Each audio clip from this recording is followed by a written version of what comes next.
가을입니다. 그래서 참 날씨가 좋은데요. 제가 그래서 가을에 대한 시를 몇 개를 이렇게 찾아보면서 안도현 시인의 그 가을의 소원이라는 시가 참 와닿았습니다. 가을의 소원 글귀가 있었습니다. 바로 아무 이유 없이 걷는 것, 그런 것이 가을의 소원이다, 이렇게 표현을 했고, 42마일을 걸어서 사마리아 성으로 간 두 사도가 있었음을 이제 말씀을 하고 있습니다. 베드로와 요한이 사마리아로 갔는데요. 걸어서 가면 한 11시간 정도는 걸어야 갈 수 있는, 예루살렘에서 그 정도 떨어진 그 사마리아 성읍에서 소식이 왔기 때문에 가게 되었다, 이렇게 소개를 합니다. 14절에 보니까 사마리아도 하나님의 말씀을 받았다 함을 듣고, 이렇게 소개를 합니다. 이 소식을 사도들이 들었을 때 어떤 반응을 보였을까 생각해 보면, 이야, 정말 사마리아 사람들도 하나님의 말씀을 받아들였느냐, 이러면서 이제 감탄하고 놀라는 그런 반응이 있었다고 할 수 있고, 그 반응에서 두 사도를 그 지역에 파송을 합니다. 이것이 베드로와 요한을 파송을 했는데, 이 베드로와 요한이 왜 가게 되었을까 생각해 볼 때 이 요한을 우리가 주목을 해 봐야 됩니다. 왜냐하면 요한복음 9장에 보면은 사마리아와 관련된 사건이 하나가 소개가 됩니다. 누가복음 9장 51절에서 54절에 보면 예수께서 승천하실 기약이 차감해 예루살렘을 향하여 올라가기로 굳게 결심하시고 사자들을 앞서 보내심에 그들이 가서 예수를 위하여 준비하려고 사마리아인의 한 마을에 들어갔더니 예수께서 예루살렘을 향하여 가시기 때문에 그들이 받아들이지 아니하는지라. 제자 야고보와 요한이 이를 보고 이르되 주여, 우리가 불을 명하여 하늘로부터 내려 저들을 멸하라 하기를 원하시나이까, 이런 말씀이 나옵니다. 예수님께서 갈릴리 지역에 계시다가 이제 남쪽 예루살렘으로 성전으로 한번 가야 되겠다라고 생각하시고 먼저 앞서서 제자들을 보내어서 그 지역을 알아보게 하셨는데 사마리아 지역을 통과하기를 원하셨다는 것입니다. 그런데 그 마을 사람들이 그것을 반대했고, 그렇기 때문에 그 상황 앞에서 제자 야고보와 요한이 예수님께 저들을 하나님께 기도해서 불을 내려 죽이라고 할까요? 라고 이야기를 했다는 것입니다. 그랬던 요한이 이제 불이 아니라 성령이 임하셨다, 복음을 받아들였다, 하나님의 말씀을 그들이 받아들였다라는 그 소식을 듣고 그 사람들을 만나러 가게 되는 요한이 경험하게 된 그 이 일련의 과정들을 보면은 그가 싫어했던 사람들을 향한 어떤 감정, 경험, 자신의 어떤 선호하는 모든 편견, 이런 것들을 내려놓고 하나님의 판단을 받아들여야 되는 그런 순간을 맞이했다고 할 수 있습니다. 예수님께서 몸소 그런 모습을 보여주셨습니다. 겟세마네 동산에서 예수님께서 드리신 기도를 소개를 하죠. 어떤 기도를 드리셨습니까? 하실 수 있거든 이 잔을 내게서 옮겨 주시옵소서. 그런 다음에 그 결론을 내리실 때는 그러나 내 원대로 마옵시고 아버지의 원대로 되기를 원하나이다, 그랬습니다. 예수님께서는 이런 기도를 드리실 필요가 없습니다. 그러나 인간을 대표하는 중보자로서의 사역을 하시기 위해서 인간된 우리가 하나님 앞에서 어떠한 모습으로 서야 되는지를 몸소 샘플로 보여주셨다고 할 수가 있습니다. 우리가 신앙생활 해가면서 여러분 어떤 순간을 맞이해야 되는가 했을 때 사도 요한이 지금 마주하는 상황, 예수님께서 몸소 보여주셨던 상황, 그러한 순간이 있다는 것입니다. 나는 정말 싫어하는 사람인데, 그런데 그를 하나님이 품으시니 나보고 품으라고 할 때가 있다는 것입니다. 나는 정말 싫은데, 나는 하기 싫은데 하나님이 이 부분은 너 생각대로 하지 말고 내 생각을 믿고 한번 따라와 봐라 라고 하실 때가 있다는 것입니다. 신앙생활에서 이 문턱을 넘어서지 못하면, 이 순간을 넘어서지 못하면은 신앙생활에 더 이상 이어지지 않고 신앙생활을 졸업하시는 그런 분들을 많이 보게 됩니다. 왜요? 저 사람 때문에, 저 일 때문에 나는 교회 가면 이런 거 하라고 하면 저는 절대 안 할 거예요. 그리고 심지어는 교회를 떠날 거예요. 이런 분도 있어요. 저 연말이 다가오니까 좀 조심스러워지는 게 있어요. 그게 뭐냐면은 교회 일을 이분을 갖다가 이 일을 맡기면은 저 다시는 교회 안 나올 거예요 하는 분이 있을까 봐 좀 조심스러워지는. 교회 근데 여러분 한 사람의 신앙생활을 해가면서 그런 순간이 있어요. 이분을 전도했는데 이분과 철천지 원수관계인 분이 교회에 나오고 있어요. 그래서 못 나오겠다고 하시는 분들이 있고, 이런 복잡한 인간관계 때문에 그런 전도에 어려움을 겪게 되는 순간들이 참 많습니다. 여러분 그런데 한번 생각을 해보세요. 사도 요한이 지금 너무 싫어했던 그 사람들을 향해서 갔다는 거예요. 그리고 그들을 하나님이 교회의 일원으로 받아들이라고 지금 사도 요한을 향해서 말씀하고 계시는 그런 순간이 생겼다는 것입니다.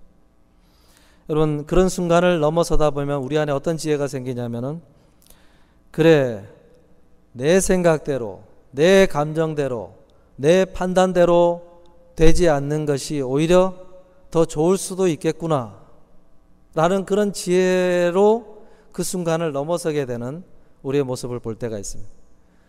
내 감정대로 됐다면 좋았을까? 한번 질문을 해보게 된다는 거죠.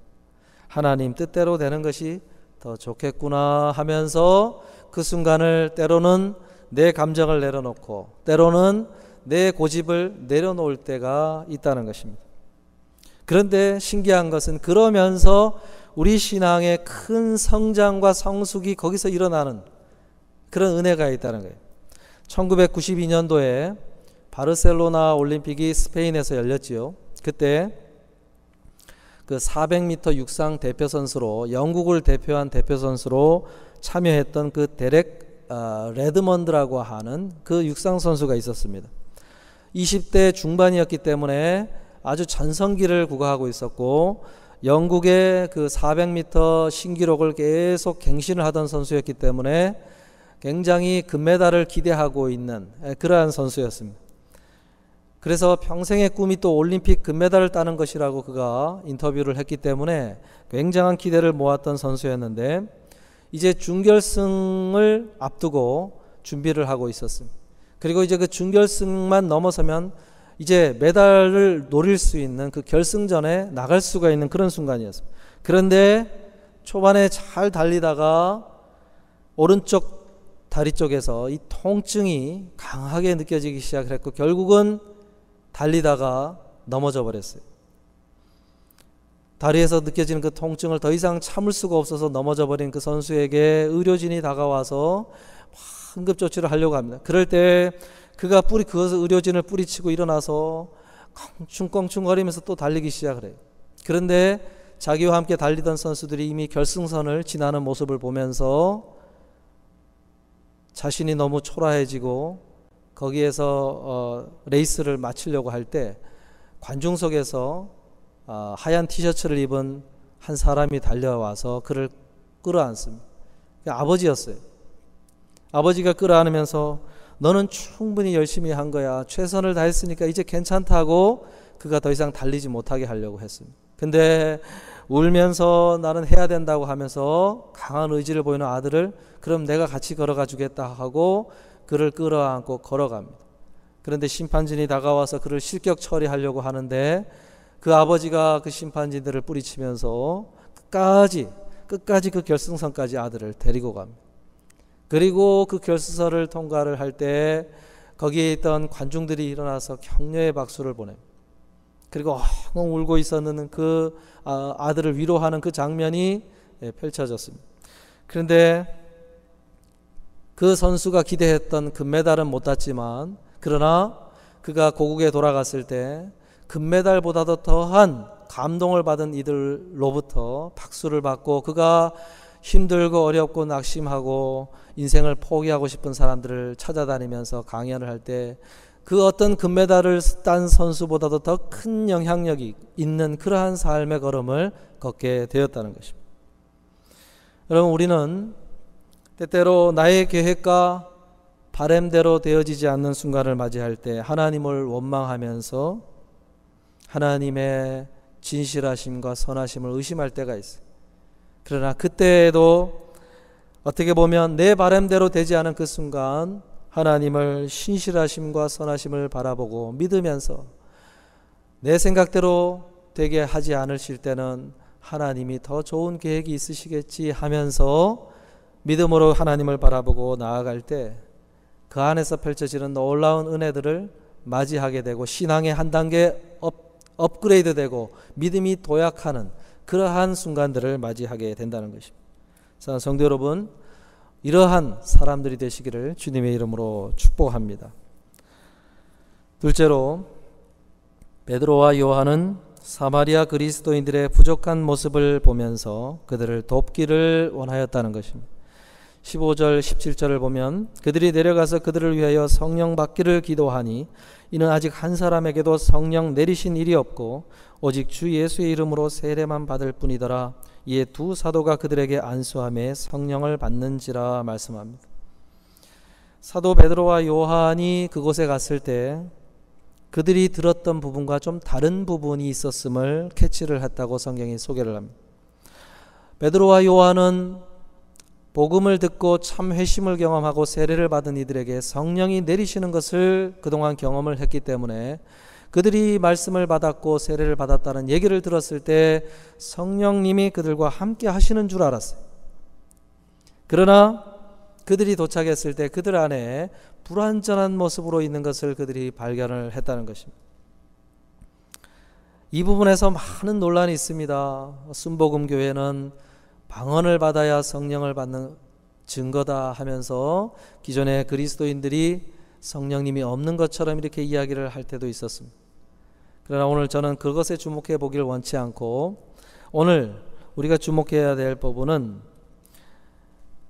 그들 모습이 불완전한 모습, 성령님과 동행하는 삶을 살아야 되는데 그것을 이룰 수 없는 불완전한 그리스도인들의 모습이 보였을 때 그들에게 복음을 전했던 빌립을 꾸짖거나 무시하거나 사마리아 그리스도인들을 우리의 참 교인으로 받아들일 수 없다라고 하는 배척하는 그러한 자세와 태도를 하지 않았다는 것입니다.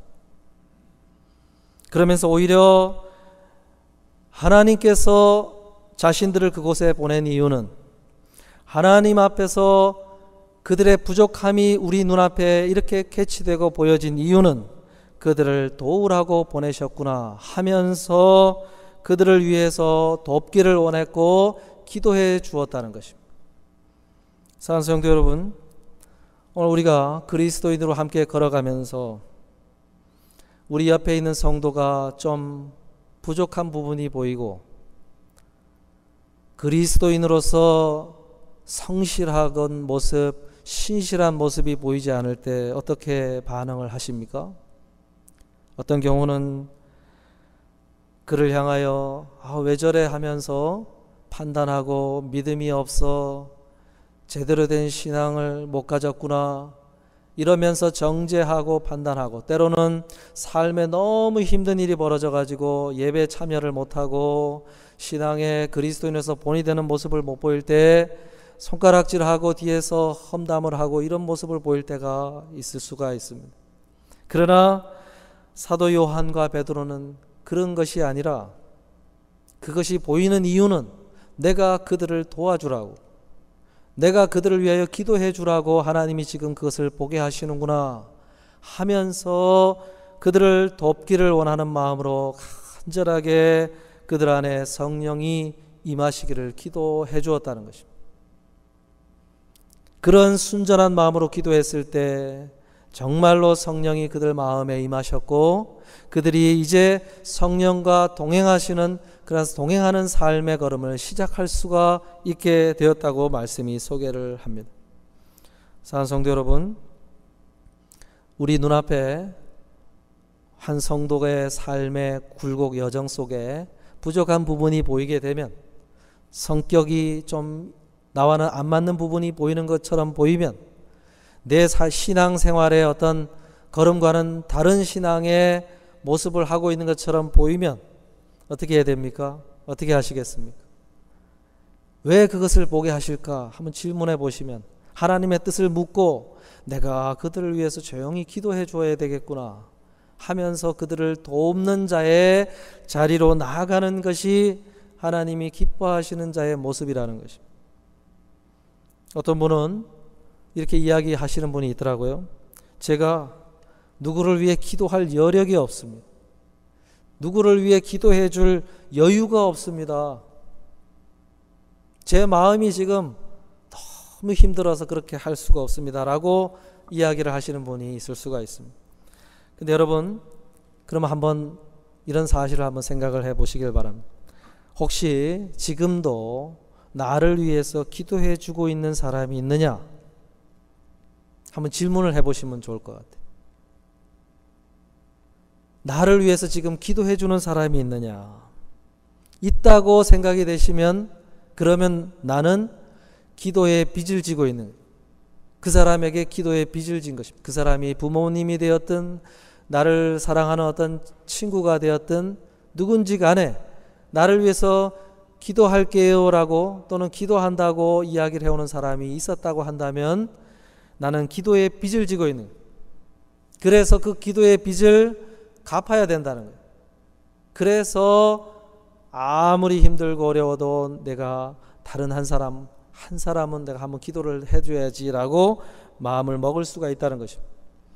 그런데 또 이런 분은 있을 수가 있죠. 저는 생각을 해봐도 저를 위해서 기도해 주는 사람 생각이 나질 않는다고 이야기하실 분이 있을 수가 있어요. 저는 아무도 없는데요. 그러면요, 제가 성경에 나오는 한 사람을 소개를 해드리겠습니다. 히브리서 7장 25절에 보면, 그러므로 자기를 힘입어 하나님께 나아가는 자들을 온전히 구원하실 수 있으니 이는 그가 항상 살아계셔서 그들을 위하여 간구하심이라 말씀을, 예수 그리스도를 소개하면서 예수님의 이름으로 기도하는 사람, 예수님의 이름으로 예배를 드리는 사람, 예수님의 이름으로 신앙생활을 해가는 사람은 그들을 위하여 항상 살아계셔서 기도해 주시는 분이 바로 예수 그리스도이시다, 이렇게 소개를 하고 있어요. 예수님께서 항상 나를 위하여 기도해 주고 있다는 거예요. 예수님을 힘입어 나아가고 있는 자들은 다 예수님께 기도에 빚을 진 사람들이라는 것입니다. 누가복음 22장 31절 32절에 보면요, 예수님께서 이제 겟세마네 동산으로 기도하러 가시기 전에 최후의 만찬을 하시면서 제자들과 이런저런 이야기를 나누세요. 그때 베드로를 향해서 이런 이야기를 하셨어요. 누가복음 22장 31절 32절을 보면, 시몬아 시몬아 보라, 사탄이 너희를 밀 까부르듯 하려고 요구하였으나 그러나 내가 너를 위하여 내 믿음이 떨어지지 않기를 기도하였노니 너는 돌이킨 후에 내 형제를 굳게 하라 말씀합니다. 무슨 이야기냐면은, 베드로야 베드로야, 사탄이 너를 지금 밀 까부르듯 하려고 계속해서 요구하였다, 이렇게 소개를 했어요. 여러분, 밀 까부르듯이 뭡니까? 옛날 분들은 아실 거예요. 그 키질을 한다 그러잖아요. 키질. 그래서 쭉정이하고 알곡하고 이렇게 구분을 짓는 그 키를 해가지고 계속 하다 보면은 그렇게 나누어지죠. 그래서 탁탁 하면서 알곡만 이렇게 남도록 걸러내잖아요. 그런데 이게 키 까부르듯 한다는 것이 그런 작업을 이야기하는 거예요. 그걸 어떻게 해야 됩니까? 그냥 대충 하면 안 되죠. 그러면 알곡이 막 튕겨 나가잖아요. 그러니까 집중해가지고 정성을 들여서 한 올 한 올 잘 하려고 인내를 가지고 끈기 있게 그 일을 하는 것이 그 작업인데, 사탄이 예수님을 따라다니는 3년 반 동안에 한 작업이 무엇이냐? 이 밀 까부르듯 키질을 하려고 끈기 있게 집요하게 인내심을 가지고 베드로 너를 넘어뜨리려고 계속해서 예수님께 다가왔고 너희 주변을 맴돌았다라고 이야기를 하신 거예요. 그렇기 때문에 베드로, 너가 여기까지 오게 된 것은 내가 너를 위하여 기도하였기 때문에 이 자리까지 온 것이다. 이 제자들에게 그 얘기를 한 거예요. 여러분, 오늘 우리가 여기까지 어떻게 오신 줄 아십니까? 우리 주변에 지금 사탄이 인내심을 가지고 끈기를 가지고 집요하게 우리를 넘어뜨리려고, 우리 주변의 삶의 거리를 어떻게 하면 그 거리를 가지고 넘어뜨리려고 하는지 계속해서 우리에게 다가온 거예요. 그런데 그때마다 예수님께서 우리를 위해서 기도해 주시는 그 기도의 은혜로 말미암아 여기까지 온 거예요. 여러분, 아무도 나를 위해서 기도해 주지 않는 것 같아도 우리는 기도의 빚을 졌습니다. 예수님께 기도의 빚을 진 거예요. 그래서 내 마음이 기도할 여력이 없다라고 주님 앞에서 고백할 사람은 아무도 없어요. 아무도 없어요. 예수님이 제자들을 위해서 기도할 수 있는 상황이었습니까? 얼마나 힘드셨습니까? 사역에 고되고 마음에 고되고 힘겨운 그런 상황에서도 제자들을 위해서 기도하는 쉼을 갖지를 않았어요. 그런 주님의 기도 덕분에 오늘 우리가 여기까지 온 것이고, 앞으로도 걸어가기 위해서는 그런 주님의 기도의 빚을 힘입어야만 우리가 갈 수가 있다는 것입니다. 그래서 오늘 내가 이 기도의 빚을 졌으니 내가 하루에 한 명이라도 기도의 빚을 갚는 마음으로 누군가를 위해서 기도해 주어야지 하면서 기도를 해야 된다는 거예요. 우리 자녀들 한 사람 한 사람씩 기도해 줘야죠. 우리 부모님, 우리 아내, 남편, 우리 성도님들 기도해 주어야죠. 빚을 갚아야죠. 하루에 한 명씩이라도 빚을 갚아야 됩니다. 여러분, 이러한 기도의 빚을 갚으시면서 신앙생활 해가시는 저 여러분 되시기를 주님의 이름으로 축복합니다. 말씀을 마치고자 합니다. 시로 시작을 했는데 오늘 시로 한번 마치려고 합니다. 그 수녀이고 시인이신 이혜인 시인이 있죠. 그분이 가을 편지라는 그 시에서 가을을 이렇게 정의를 합니다. 하늘 향한 그리움에 눈이 맑아지고 사람 향한 그리움에 마음이 기뻐지는 계절이다. 다시 해볼까요? 하늘 향한 그리움에 눈이 맑아지고 사람 향한 그리움에 마음이 기뻐지는 계절이다. 여러분, 누군가를 그리워한다는 것이 참 사라지는 요즘이지요. 만나도 그만, 안 만나도 그만인 사람들 관계가 얼마나 많습니까? 그런데 베드로와 요한, 특별히 요한은 사마리아 성도들을 안 보고 싶어하는 그들을 주님께서 데리고 와서 그 앞에 서게 하셔서 이제는 너가 그리워해야 될 참 교회의 일원으로서 내가 허락한 그 지역의 사람들이다 하면서 그를 품으라고 참 교회의 일원으로 그들을 만나라고 사도 요한 앞에 데리고 왔다는 것입니다. 산성도 여러분, 오늘 우리 성도들과의 관계가 만나도 그만, 안 만나도 되는 그런 관계가 아니고 주님께서 우리 앞에 데리고 온 것은 내가 그리워하고 꼭 만나보고 싶고 서로를 위해서 기도해주고 그럴 수 있는 사람들로 우리를 붙여주셨다는 것입니다. 그래서 안 만나도 그만, 그런데 그렇게 보지 마시고 서로를 그리워할 수 있는, 그래서 한번 전화해서 우리 한번 차 마시자고 이야기할 수 있는 그러한 우리 모두가 되시기를 주님의 이름으로 축복합니다. 기도하겠습니다.